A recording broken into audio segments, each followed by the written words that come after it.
¿qué es esto de que vamos a estar hablando? ¿Qué son los dos reinos? ¿Quién definiría eso o cómo pondremos eso? La doctrina de los dos reinos es una doctrina que ha tenido alguna historia dentro de la iglesia. Y los exponentes de esta doctrina en la actualidad, como David Van Drunen o Michael Horton, son exponentes que realmente no mienten al decir que la iglesia ha utilizado y ha tenido esta doctrina. Entonces realmente es una doctrina que podemos trazar en la historia de la iglesia protestante.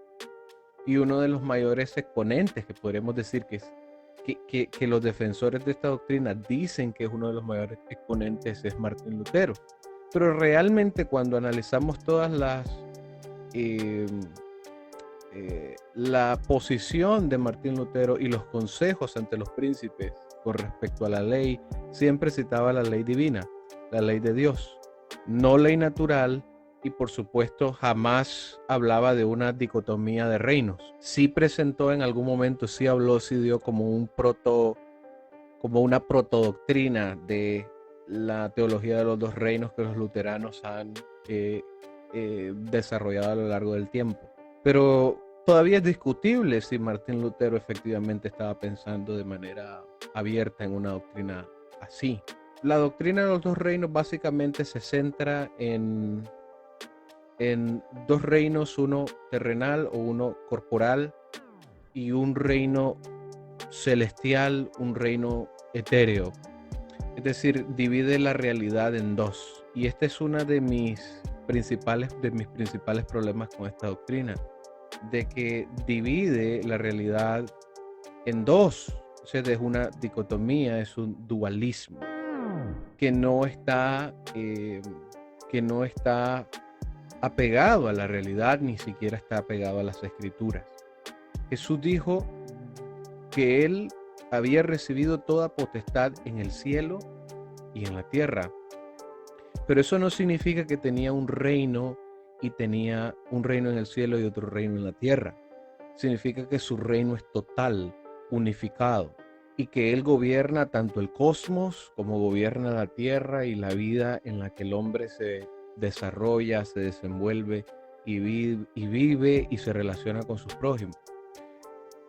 Jesús no habla de una dicotomía del reino cuando hace su primera declaración o su primera predicación. En Mateo 4, por ejemplo, podemos leerlo. Jesús dice: arrepentíos porque los dos reinos se han acercado. Eso dice Mateo 4, o sea, no dice eso. Aquí No, dice no dice Jesús: eso. el reino de los cielos se ha acercado. Entonces, de lo que habla la escritura es de un reino celestial o el reino de Dios viniendo a la tierra y llenándola. En todas sus parábolas podemos ver que Jesús está dando la idea que este reino va a alcanzar todo el mundo. Y esto está acorde a todas las profecías, por ejemplo, de Daniel y la interpretación del sueño de Nabucodonosor. Daniel interpreta que esa piedra cortada, no por mano de hombre, cae del cielo y derriba la imagen del sueño de Nabucodonosor que representaba todos los reinos del mundo y desmenuzó aquella imagen. Y dice la escritura que hasta que no quedó rastro de ella. Es decir, todos los reinos humanos no van a dejar ningún rastro. Y esa piedra, dice Daniel, creció y vino a ser un monte que llenó toda la tierra. Ahora, la palabra monte también es interesante porque cuando uno la traza por toda la escritura siempre está relacionada a reinos.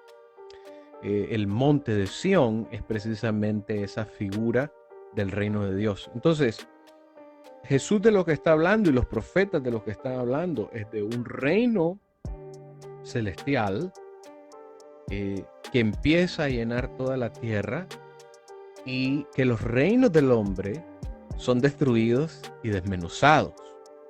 Entonces, la teología de los dos reinos, esta doctrina de los dos reinos que defiende un reino terrenal y un reino celestial, que está basada en una dicotomía también del entendimiento del hombre. porque los mayores defensores de esta doctrina se basan en Romanos capítulo 8 para dividir esta realidad y dividir la vida del hombre y todas las áreas en las que el hombre se desenvuelve. Porque Romanos 8 habla del espíritu y habla de la carne, y habla cómo la carne es, podríamos decir, débil y está tendiente a las concupiscencias, y habla del espíritu, que el espíritu es el que vivifica, etc. Entonces, el hombre, ese entendimiento antropológico bipartito del hombre, en donde creemos de que el hombre es alma o espíritu y cuerpo, y el cuerpo nada más es un vehículo del alma, eso nos hace tener una división de la realidad y nos hace comprender que el hombre tiene dos dimensiones de vida. Está dividido en dos, es decir, es esquizofrénico. Tiene dos realidades en su mente, una realidad celestial o espiritual y una realidad terrenal y común, una realidad profana. No es esa la realidad en la que Dios creó al hombre. Dios es el creador de todo el universo, Él es rey por tanto de todo el universo, y creó al hombre en ese universo para que él viviese y se desarrollase y se desenvolviese en él. Entonces, decir que el hombre es espíritu y cuerpo es dividir esa realidad en que Dios lo creó. Dios lo creó carne y hueso, sopló aliento de vida y lo colocó en el huerto para que viviese y labrase. Es decir, el hombre antes de la caída era totalmente carnal, es decir, vivía en carne y hueso, pero a la vez tenía una conexión con Dios que no podríamos decir que eso está en un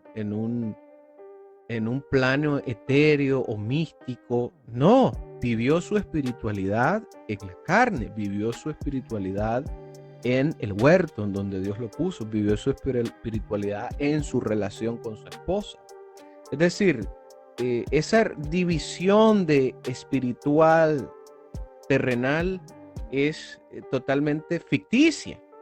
Colamos muy mal la antropología griega y la metimos dentro de la teología cristiana, y este problema ha venido a impactar entonces en qué reino el hombre vive. Porque si su propio ser está dividido, entonces el reino y la sociedad en la que él se desenvuelve también está dividido. Y este problema es dualismo.